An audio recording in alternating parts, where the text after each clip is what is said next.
Hi, this is Dr. John McCormick. I'm here with Peter today, and we're going to do the Pulse of Healthcare Thanksgiving edition. We'd like to, that way when you watch this later on, you're in the summertime, and you're like, oh, Thanksgiving, that was like a decade ago. Well, we have a lot to be thankful for, as does everybody. But the realization is that we have the ability to help people, and I'm thankful for that. I am too, and it's funny because as we go into, we're in the middle of this renewal season, where our phones are blowing up every day with people having outrageous, renewal quotes and can you help us? Can you help us? Can you help us? My rate went up 30%, 40%. We had one rate that went up over 60% for this small group.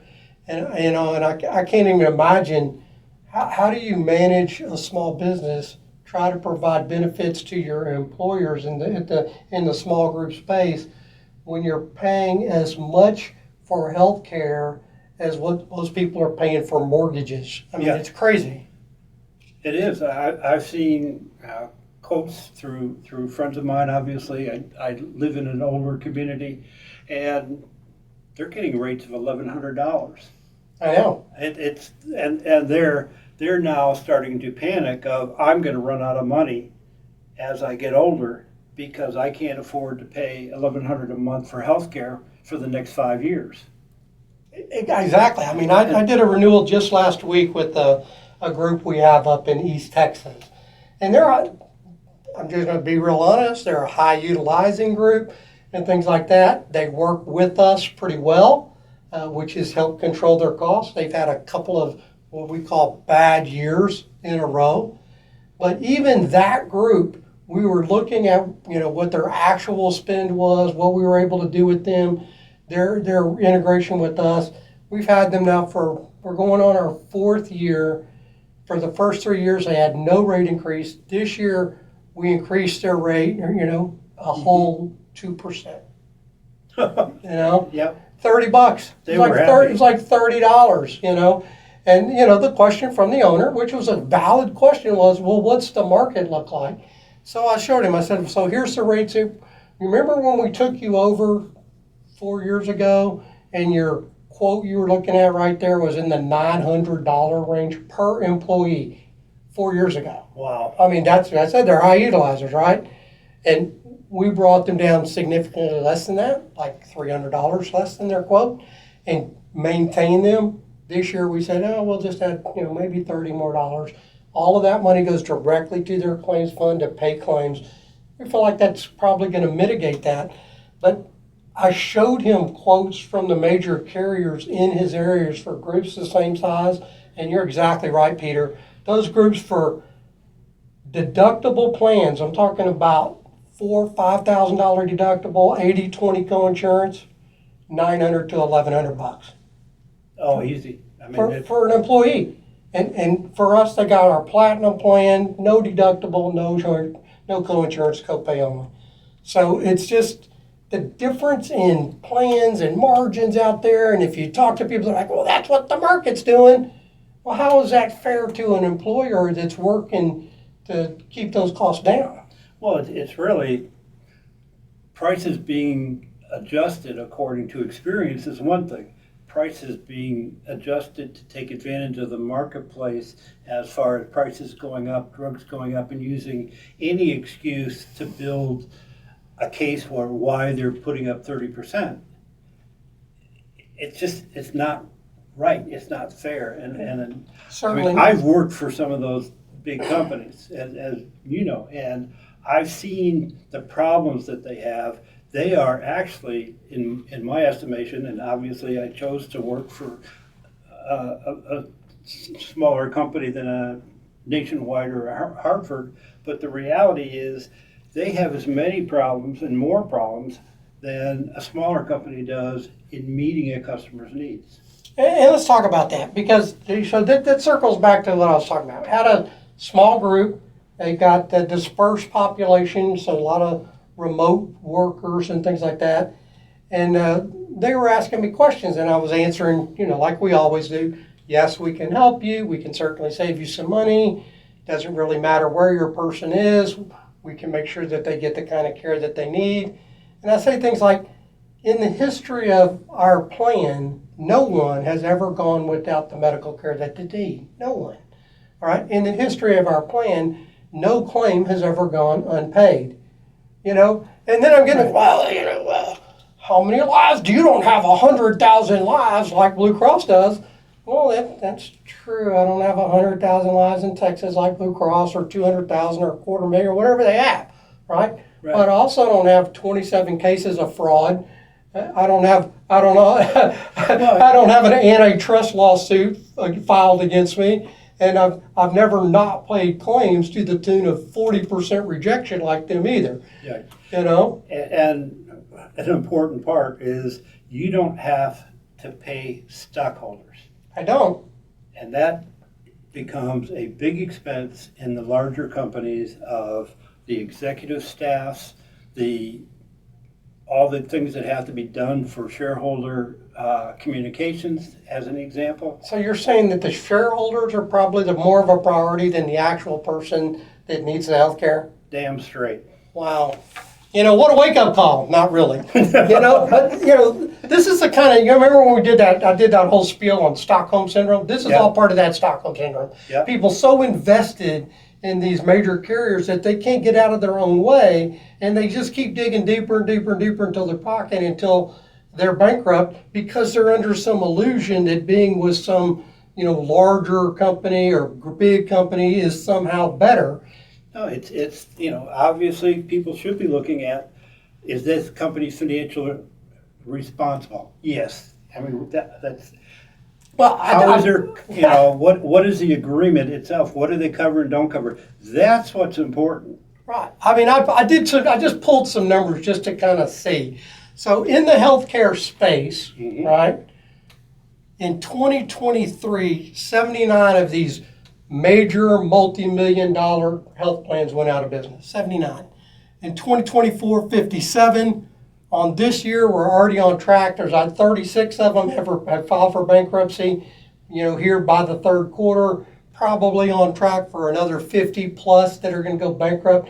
These are multi-million-dollar companies. These are some of them are public, some of them are private, And when I did delve a little deeper, other than their mismanagement and other problems like that, a lot of them had 100 plus creditors propping up their business for God knows how long, which was part of the reason I went bankrupt. And I reflect back on our company of we don't have any creditors. We're totally solvent, and we owe nobody no money nowhere, and so.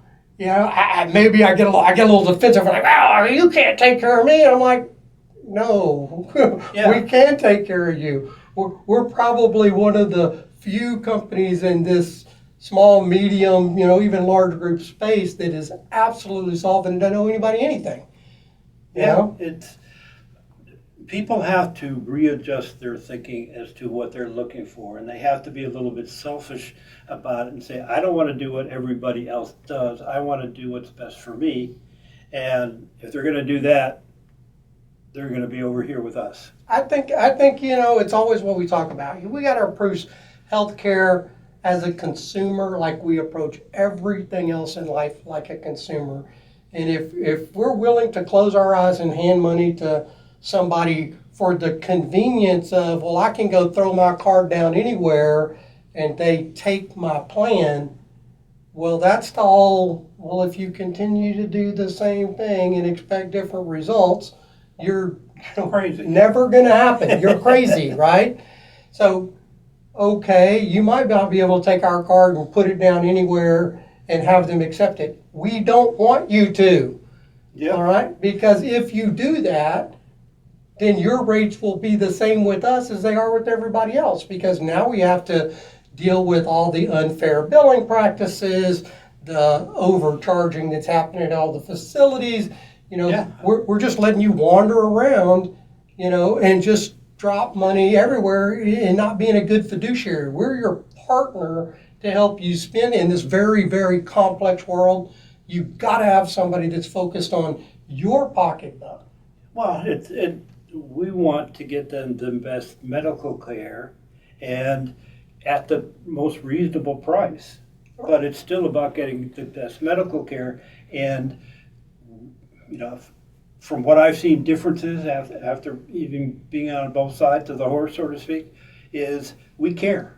Right. When you call us, we care. You have a name. When you call them, this is customer service. Please hold. Call in, get no answer. Yep. And that's so true. And we do care, not only about your health and well-being, but also about your financial stability.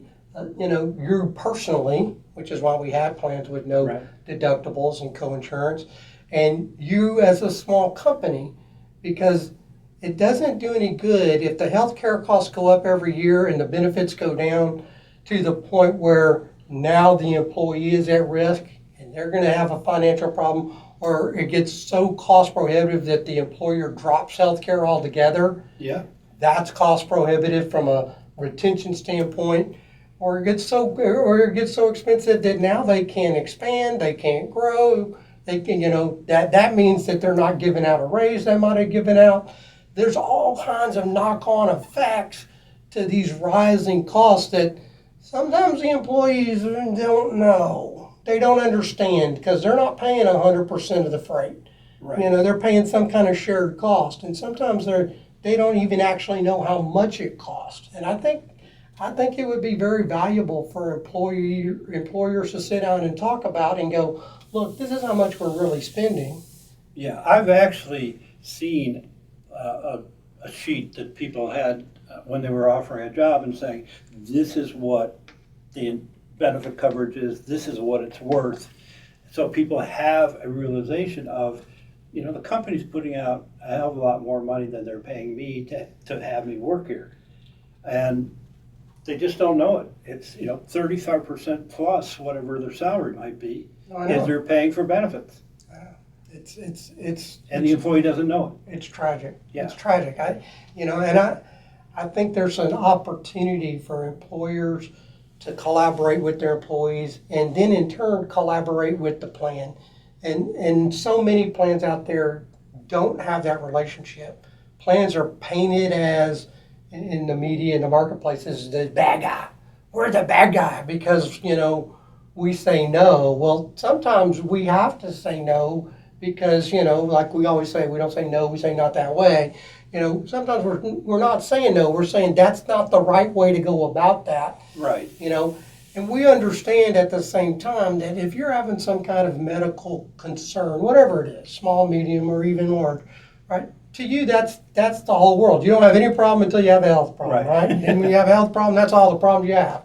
And so we get that, and we're trying to help guide you through that system, so you get high quality care at the best price. Right. And sometimes that means, no, we're not going to go down to that, large palace at the end of the street because that's not reasonable, and the expectation of outcome there is not actually as good as the place we're trying to send you. So those are the kinds of conversations that we can have because of the type of plan we have that nobody else has. Right. So I guess what we're trying to say is, when is big too big, right? Like the major carriers, so they don't care about you at all. Right. And how do you really know you're going to get service, and that company that you invested your healthcare dollars into is going to be here at the end of the year. Yeah, I know that my interactions with my insurance company have always been personal. I mean, all the way when I had a family and all through all those stages of life, I had a personal relationship with my insurance company. There is no such thing anymore. Not in those big companies. They don't have the time, and it's easier for them to use a mathematical equation to determine if they're going to pay something versus talking to the people, the doctors, and looking at the entire situation, which is what we come around to doing. Absolutely. All right, so as Peter kind of started this off in our Thanksgiving week here, we are very thankful not only you know, for the team we have here at Ovation, which is just an amazing team that really cares and compassionate, you know, that wants to do the right thing. But, you know, we're thankful to be in this space where I think we can actually make a difference and do something that's valuable, you know, for an employee, for an employer, and really help. And we can. We've seen it. We've been through it. We know how hard it can be, and we want to help. Absolutely. Thanks for listening to the Pulse of Happy Healthcare, and happy Thanksgiving, and we'll be back.